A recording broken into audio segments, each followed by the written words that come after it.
देखिए, ये जो महीना है अगस्त का, ये क्रांति का महीना है और इस महीना में हमारे मुल्क में बहुत बड़ी लड़ाइयाँ हुई थी। 9 अगस्त 1942 को अंग्रेज़ों भारत छोड़ो का नारा जब दिया गया था तो लाखों के संख्या में देश के नौजवान अपनी जान को हथेली पर ले करके अंग्रेज़ों के खिलाफ लड़ाई छेड़ दिए थे। उसी में मधुबनी जिला के अंदर अकलू तुरहा ने भी 14 अगस्त को अपनी शहादत दी। उससे पहले मैं बताऊं कि पटना के सतमूर्ति चौक जो आप देखते हैं उसमें 7 नौजवानों ने तिरंगा लेकर के सेक्रेटेरिएट के पास झंडा फहराने के लिए आगे बढ़ रहे थे। उसमें जो सबसे अगली नाम है, जो सबका नेतृत्व देते हुए आगे बढ़ रहे थे, उस हमारे सिवान जिला के रहने वाले शहीद उमाकांत सिंह का नाम है, जिससे हम लोग गर्वान्वित हैं।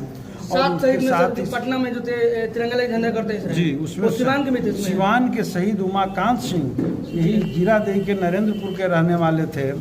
और मैं बताऊं कि इसी सिवान के शहीद सराय में आप देखते हैं स्मारक, वहाँ भी 3 लोगों की शहादत हुई थी। और जीरादेई स्टेशन पर ट्रेन के लाइन को काटते हुए 2 लोगों की अंग्रेज़ों की गोलियों से शहादत हुई थी। इस तरीके से अंग्रेज़ों भारत छोड़ो के नारे के साथ लाखों नौजवानों ने आज़ादी के सपना ले करके इस मुल्क को अपनी शहादत दी है। उसमें अकलू तुरहा भी है। मैं कहना चाहता हूँ कि ऐसे जो लोग हैं जो गरीब समाज से, पिछड़े समाज से, दलित समाज से आते हैं, उस समय जब आज़ादी के इतिहास लिखा गया है तो इन लोगों को बहुत वरीयता नहीं दी गई है। लेकिन मैं आज बधाई देना चाहता हूं कि आज लोगों ने अकलू तुरहा जैसे लोगों को इस सिवान में शहादत दिवस मना करके और उनका नाम को भी सामने लाने का काम किया है। और साथ ही साथ मैं ये भी कहना चाहता हूं कि ऐसे महावीर शहीदों को देश रत्न की उपाधियाँ मिलनी चाहिए जिन लोगों ने 24 साल की उम्र में अपनी शहादत दी है। देखिए, सबसे बड़ी बात तो यह है कि जो भी देश के लिए शहीद हुए उनको किसी जाति के सीमाओं में बांध देना मैं समझता हूँ उचित नहीं है। ये महान लोग हैं, इनकी कोई एक जाति नहीं है, ये देश और राष्ट्र के लिए शहादत दी हैं। और आज कुछ लोग अपनी क्षुद्र राजनीति के लिए ज़रूर इस काम को कर रहे हैं। और जो भी पिछड़ा समाज है, अति पिछड़ा समाज है, चाहे तुरहा समाज हो, नोनिया समाज हो, धानुक समाज हो, या दलित हो, या अन्य जो अति पिछड़ा समाज है, इसको तो हम देख ही रहे हैं कि सरकार में सिर्फ जो है लॉलीपॉप दे करके बिहार सरकार ने लॉलीपॉप दिया है, इनके विकास के लिए कोई काम नहीं किया है। और अभी जो बिहार में जातीय गणना हुआ उसमें भी जो संख्या उभर करके आया, उसके आधार पर आरक्षण का सीमा भी बढ़ाया गया, उसको भी हाई कोर्ट ने रोक दिया। और बिहार में नीतीश जी ने उसको जो है 9वीं अनुसूची में डलवाने में असफल रहे। भाजपा के लोग केवल सदन में समर्थन किया और देश के 9वीं अनुसूची में डालने से भाग रहे हैं और वही लोग अड़ंगा लगा रहे हैं। तो ये तो बात सही है कि अति पिछड़ा समाज और तुरहा समाज को हमेशा अनदेखी की गई है। हम लोग जो है मानते हैं कि एक समाज ये जो है पिछड़ा है, अति पिछड़ा है, इसकी लड़ाई हम लोग लड़ रहे हैं और निश्चित तौर पे इनको भी सम्मान मिलना चाहिए। लेकिन साथ ही साथ जो शहीद हुए हैं उन शहीदों को भी जिस तरीके से मैंने पर्दे के पीछे रखा गया है, ये गलत है। और इन लोगों का जो सपना था, मैं देख रहा हूँ कि आज भी अधूरा है। आज भी आपको मैं याद दिला दूँ कि जब गांधी जी ने चंपारण से आज़ादी की लड़ाई शुरू किया था तो वहाँ के लोगों ने पूछा कि स्वराज आएगा तो हम लोगों को क्या मिलेगा, क्या फ़ायदा होगा। तो गांधी जी ने कहा था कि अंतिम आदमी की आंख से आंसू पोंछ लिया जाएगा। लेकिन आज़ाद मुल्क में कल हम लोग 78वां जो है आज़ादी दिवस मनाएंगे, स्वतंत्रता दिवस मनाएंगे, सब लोग झंडा फहराएंगे, दलित बस्तियों में भी जाकर झंडे फहराए जाएंगे। लेकिन सच यही है कि आज भी हमारे 78 साल की आज़ादी में समाज के ऐसे भी हिस्से के लोग हैं जिनको अपने बसने भर का ज़मीन नहीं है और जिस ज़मीन पर वो गरीब बसा है सरकार की, उसको उजाड़ने के लिए सरकार नोटिस थमा दिया है। ये कितना शर्म की बात है। इसलिए मैं कहना चाहता हूँ कि अभी भी आज़ादी अधूरी है, आज़ादी पूरी नहीं हुई है। अभी भी इस महंगाई के ज़माने में बिहार के अंदर 34% आबादी 6,000 रुपये से कम मंथली पर जी रहा है। मैं तो कहना चाहता हूं कि इस महंगाई में उनके घर क्या सब्जी बनता होगा, उनके घर दाल बनता होगा, उनके बच्चों की पढ़ाई की व्यवस्था कैसे होगी, कपड़े की व्यवस्था होगी कैसे होगी, और उसमें कौन समाज के लोग हैं? यही तुरहा समाज के लोग हैं, धानुक समाज के लोग हैं, नुनिया समाज के लोग हैं, ST SC के लोग हैं, ये सारे कुम्हार जाति के लोग हैं। ये सब पिछड़े और अति पिछड़े समाज के लोग हैं जिनकी स्थिति बहुत ही दयनीय है, बहुत ही भयावह है। और 18 साल में सरकार ने इस पर कोई काम नहीं किया है, केवल हवाई विकास की बड़े बड़े फ्लाईओवर और बड़े बड़े ब्रिज दिखाने का काम किया है। इसलिए इस लड़ाई को भाकपा माले ने यहाँ लड़ाई शुरू कर दिया है और हम पूरे बिहार के भीतर 22 अगस्त को प्रखंड मुख्यालय घेर करके सरकार ने जो वादा किया था वो हमारा हक है कि 2 लाख रुपए दे, सबको पक्का मकान दे, लड़ाई हम लड़ रहे हैं। और मैं दावे के साथ कहना चाहता हूं कि अगर आप चाहते हैं कि अकलू तुरहा के सपना पूरा हो तो तुरहा समाज के लोगों को भी, ऐसे लोगों को पहचानना पड़ेगा जो लोग आपके साथ छलावा भी करते हैं और आपके नायकों को लेकर के उनकी शहादत दिवस भी मनाते हैं। अम्बेडकर को के साथ छलावा भी लोग करते हैं और अम्बेडकर को लेकर के फोटो ला के घूमते भी हैं।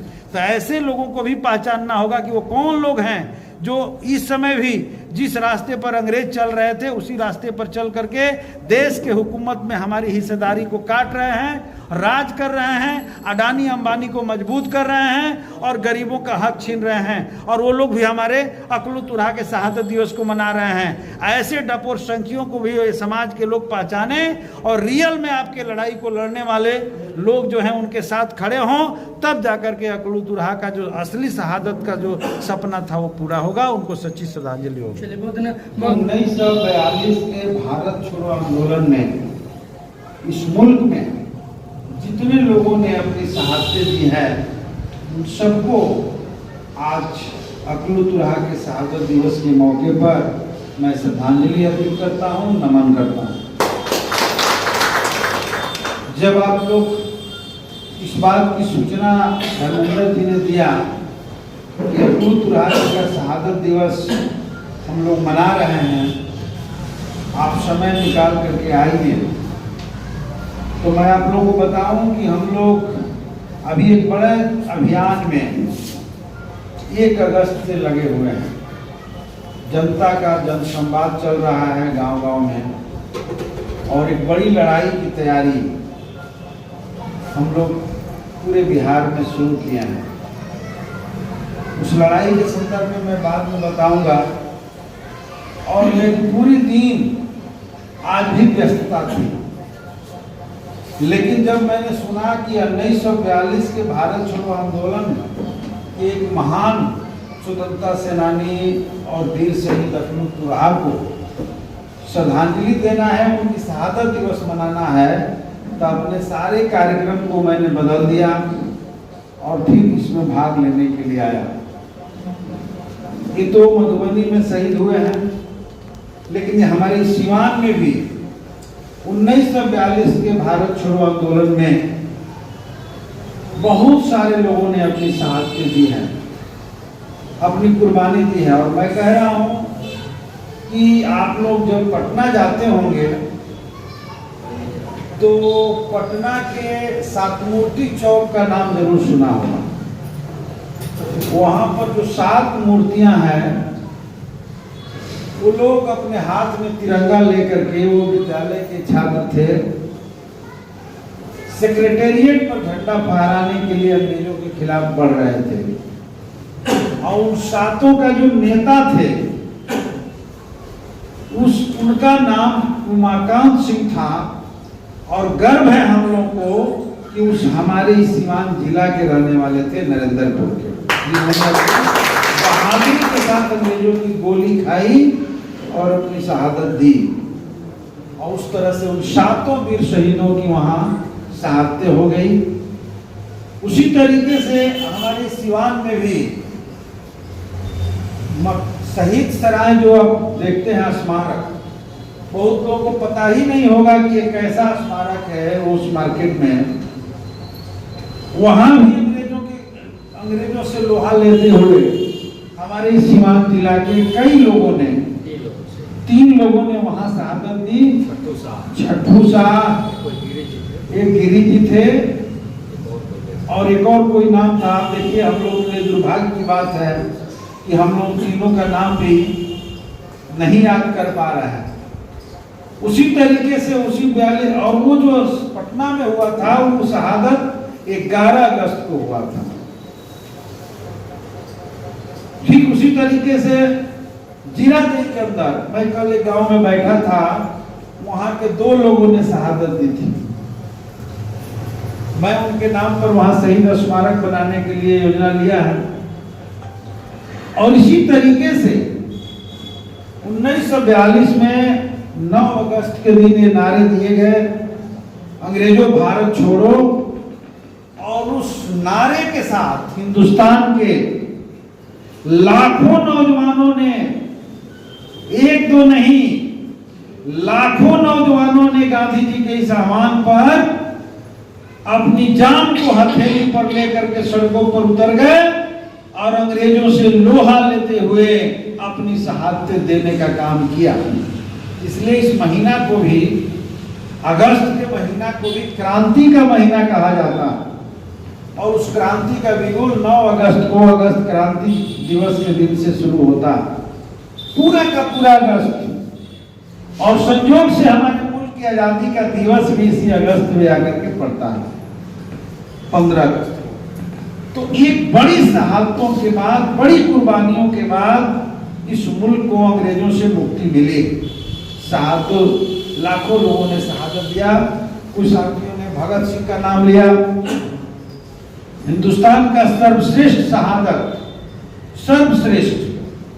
अब सभी शहादतों, किसी शहादत को कम करके नहीं आंका जा सकता। अकलू तुरहा की 24 साल की उम्र में शहादत, इसी तरीके से उससे कम उम्र में शहीद खुदीराम बोस की फांसी चढ़ जाने की शहादत, और 23 साल की उम्र में भगत सिंह को फांसी पर राजगुरु और सुखदेव के साथ चढ़ जाने की शहादत। एक से एक शहादतें हैं। लेकिन भगत सिंह को सर्वश्रेष्ठ शहीद आजम हम लोग इसलिए कहते हैं कि भगत सिंह ने जो आजादी का जंग छेड़ा था, वो आजादी का संपूर्ण जंग था। उतना महत्वपूर्ण और संपूर्ण जंग किसी ने नहीं छेड़ा था। उन्होंने पूरा का पूरा एक प्लानिंग दिया था हिंदुस्तान के लोगों को कि कैसी आजादी इस मुल्क को चाहिए। उन्होंने कहा कि हो सकता है कि इन गोरों से हमें मुक्ति मिल जाए। बात समझ रहे हैं ना? इन गोरे अंग्रेजों से हमें मुक्ति मिल जाए, लेकिन इसका मतलब ये नहीं समझ लेना है कि हमें आजादी मिल गई। अगर गोरों के जगह पर भूरों का शासन हो गया, कालों का शासन हो गया, तो आजादी की एक जंग और आपको लड़नी पड़ेगी, एक बार और कुर्बानी देनी पड़ेगी। इसलिए संपूर्ण आजादी की बात अगर हिंदुस्तान में किसी ने कहा तो भगत सिंह ने कहा। और इसीलिए आपको मैं बता दूं कि फिरोज शाह कोटला के मैदान में, जो दिल्ली में है, वो अपनी पार्टी की जब मीटिंग कर रहे थे, जिसके नेता चंद्रशेखर आजाद थे, तो उस समय उन्होंने क्या किया कि अपनी पार्टी जो उस समय जिस नाम से था, उस नाम में एक शब्द और उन्होंने जोड़ दिया, और वो समाजवादी शब्द उन्होंने जोड़ने का काम किया था। भारतीय समाजवादी जनतांत्रिक पार्टी, माने समाजवादी शब्द उन्होंने जोड़ दिया। और वो प्रेरणा उन्होंने कहां से लिया था, मैं भी बता दूं आपको।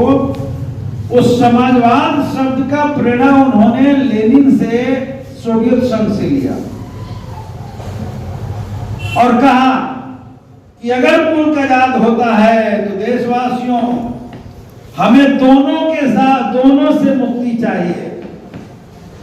एक ही साथ हमारे गोरे अंग्रेजों से भी हमें मुक्ति चाहिए, और गोरे अंग्रेजों के जो चमचे जो इस मुल्क के भीतर बैठे हुए हैं, उनसे भी हमें मुक्ति चाहिए।